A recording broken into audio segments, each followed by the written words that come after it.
Selamat pagi, hari ini kita akan belajar matematika teknik dan yang untuk materi hari ini dan kira-kira 3 pertemuan ke depan adalah tentang aljabar linier. Jadi yang akan kita pelajari kira-kira ada 4, matriks, vektor, determinan, dan sistem persamaan linier.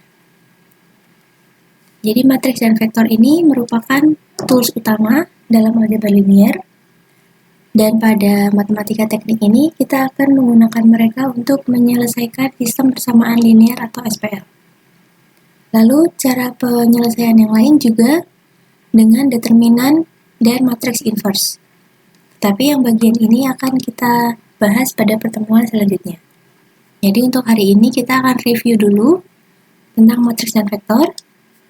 Lalu operasi pertama yang dikenalkan adalah penjumlahan dan perkalian mereka dengan skalar atau bilangan-bilangan real. Lalu yang kedua adalah perkalian antara matriks. Untuk perkalian antara vektor akan dibahas setelah UTS. Selanjutnya kita akan masuk ke sistem persamaan linier dan jika masih ada waktu akan ditambah dengan cara penyelesaian pertama dari SPL yaitu eliminasi Gauss. Jadi akan dikenalkan kembali, matriks adalah array dan dia berbentuk persegi panjang dan isinya bisa merupakan bilangan atau fungsi. Jadi di sini ini contoh matriks isinya bilangan-bilangan real dan yang di sini isinya fungsi. Dia fungsi eksponensial, fungsi kuadratik, fungsi linear.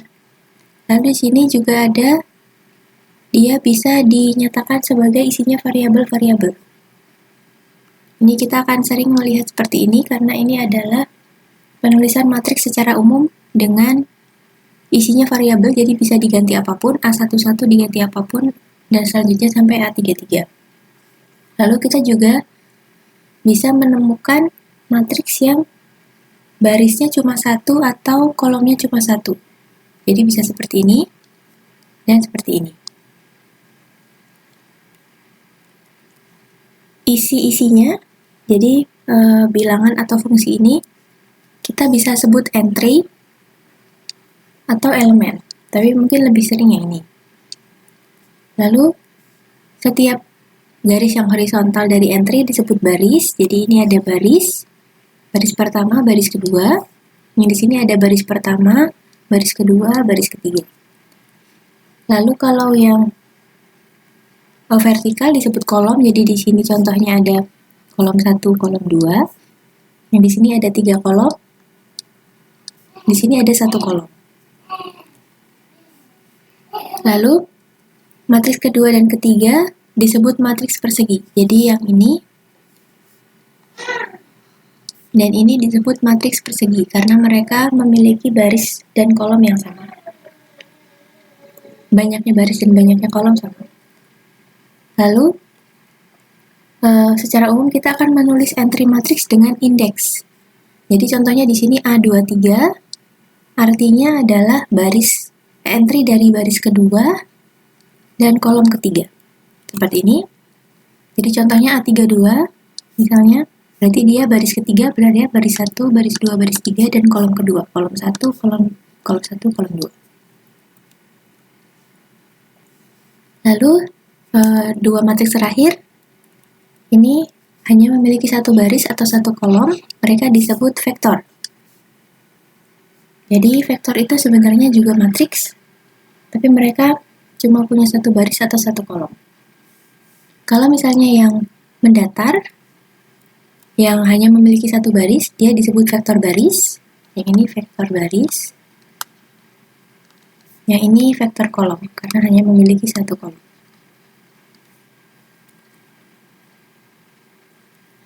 Nah, lalu kalau misalnya vektor baris, berarti penulisannya tidak perlu 2 indeks, hanya begini saja, A2, A3, dan seterusnya sampai AN misalnya. Yang kolom juga sama, bisa kalau misalnya pakai A1 atau B1, kalau misalnya pakai B, ya bisa B1, B2, dan seterusnya sampai BM misalnya. Tidak perlu 2 indeks.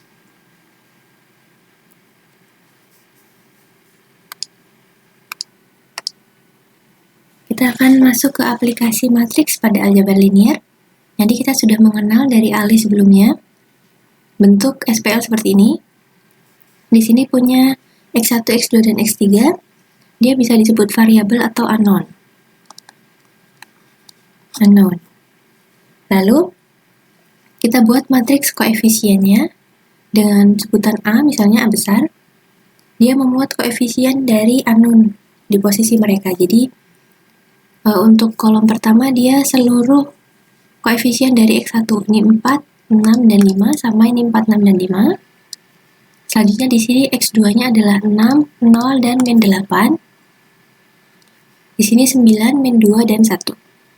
Nah, jadi ini disebut matriks koefisien, karena dia merupakan isinya koefisien-koefisien dari unknown. Lalu kita juga punya matriks perluasan atau augmented matrix. Dia ini disebut A tilde ya. Di sebelah sininya adalah A sama dengan ini, matriks koefisien, tapi ditambah dengan terakhir kolom dari hasilnya, dari setelah sama dengan 6, 20, sama 10 di sini. Ini disebut matriks augmented. Jadi SPL seperti kita ketahui sebelumnya berhubungan erat dengan matriks. Ini konsep umum dan notasinya. Untuk mengingatkan kembali, agak beda dengan buku sebelumnya Howard Anton ya. Di sini kita pakai Kreyszig. Untuk notasi matriksnya masih sama, mereka menggunakan huruf kapital A, B, C, dan seterusnya. Lalu bisa juga ditulis entry-nya di dalam kurung, tetapi di sini dia pakai kurungnya kotak. Mungkin yang di Howard Anton beda. Lalu disebut matriks M kali N, ini artinya punya M buah baris dan N buah kolom. Mereka disebut ukuran dari matriks. Jadi contohnya di sini AM kali N, atau suka ditulis AMN kadang-kadang. Atau agar tidak ambigu kita pakai yang ini saja. Jadi AM kali N, ini isinya seperti ini. Ini baris pertama, baris kedua, baris ke M.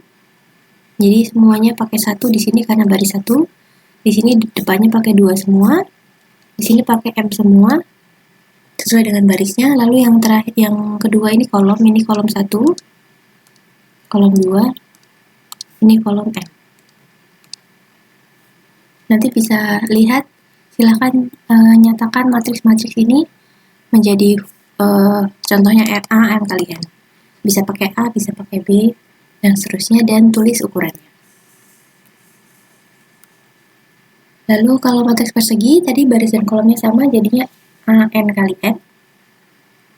Lalu ada juga disebut diagonal utama, dia adalah ini, bagian yang sini.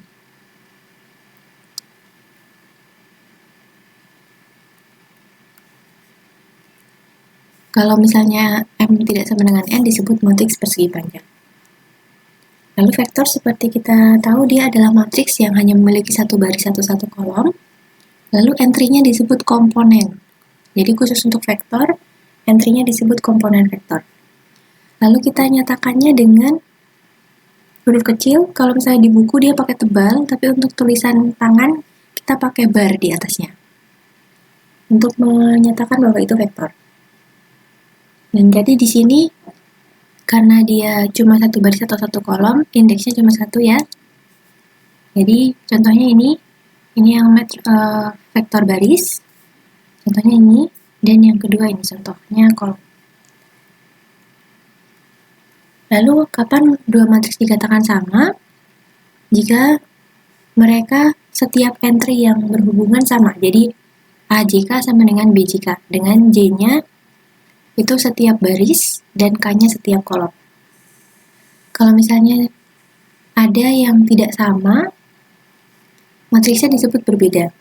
Jadi kalau misalnya ukurannya saja sudah beda, jadi misalnya A-nya M kali N, dan B-nya misalnya S kali T, dengan salah satunya tidak sama, M tidak sama dengan S, atau N tidak sama dengan T, mereka pasti sudah merupakan matriks yang berbeda.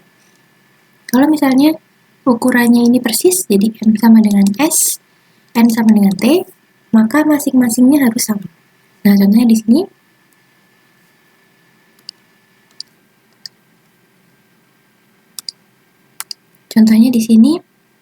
dia sama-sama 2 kali 2.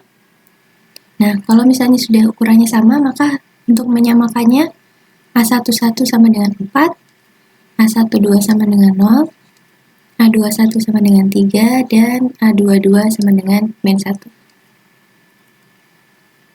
Lalu kita bisa menjumlahkan dua buah matriks dengan syaratnya ukuran mereka sama persis, dan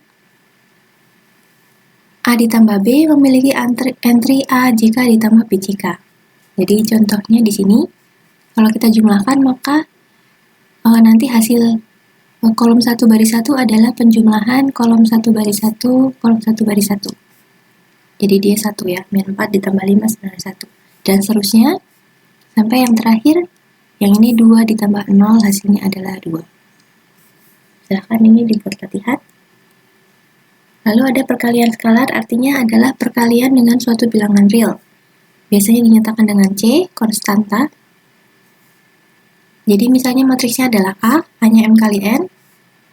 Lalu C dikali A, itu artinya adalah dia sama-sama matriks M kali N juga dengan setiap entry-nya dikalikan dengan C. Lalu ini ada catatan. -1 kali A, itu cukup ditulis -A, negatif dari A. Lalu -K dikali A juga ditulisnya dengan -KA. Nah, nanti kalau selisih, itu misalnya dia adalah sebenarnya selisih A min B itu adalah A ditambah dengan min B, atau A ditambah -1 kali B. Jadi dia sebenarnya selisih itu merupakan penjumlahan dan perkalian skalar.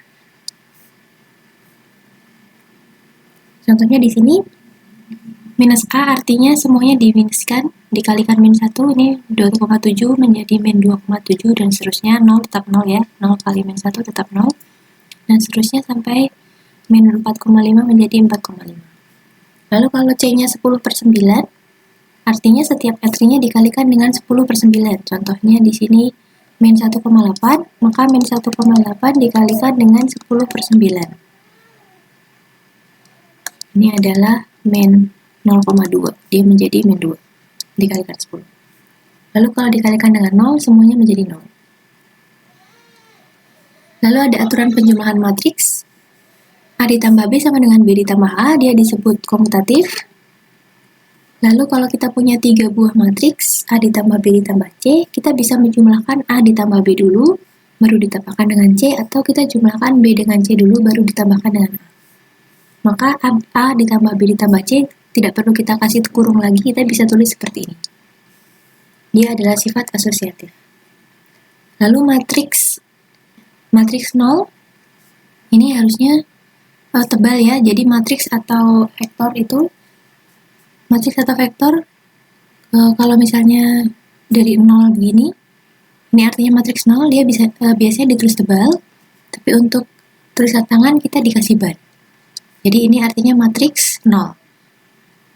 Ukurannya bisa berapapun. Jadi ini juga bisa merupakan vektor. Kalau misalnya baris atau kolomnya cuma 1. Matriks A ditambah matriks 0 adalah A sendiri, dan A ditambah minus dari A, itu selisihnya ya, sama dengan ini ya. Dia hasilnya adalah matriks 0.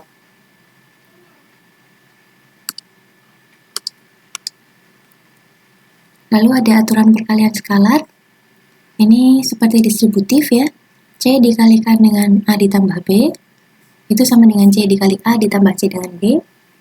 Lalu ada distributif yang sebaliknya juga. C ditambah K baru dikalikan A sama dengan C dikali A ditambah K dikali A. Dan kalau kita mengalihkan C dengan KA, sama saja kita kalikan dulu konstantanya atau skalarnya, C kali K dikalikan dengan A. Jadi kita bisa tulis CKA tanpa ambigu. Kita bisa mengalihkan konstantanya dulu, baru dikalikan dengan matriks, atau kita kalikan ini dulu, skalar dengan matriks, baru dengan skalar satunya. Jadi tidak ambigu, jadi kita tulisnya CKA saja. Lalu skalar 1 dikalikan dengan A, hasilnya adalah A sendiri. Lalu silakan ada tugas kelompok, jadi nanti 14 orang silakan dibuat 3 kelompok, bisa random. Lalu Jadi nanti di problem 1.1 Crazy yang sudah saya bagikan, nomor 8 sampai 16 itu ada 9 soal ya. Silahkan setiap kelompok memilih 2. Jadi masih ada sisa 3. Kalau bisa tidak ada satu soal yang dikerjakan oleh 2 kelompok berbeda. Agar nanti pada akhirnya setelah saya bagikan kembali, setelah saya koreksi, kalian bisa saling melihat jawaban kelompok lain setelah saya koreksi, jadi untuk belajar bersama. Ini untuk bagian 1, kita akan lanjut ke bagian kedua.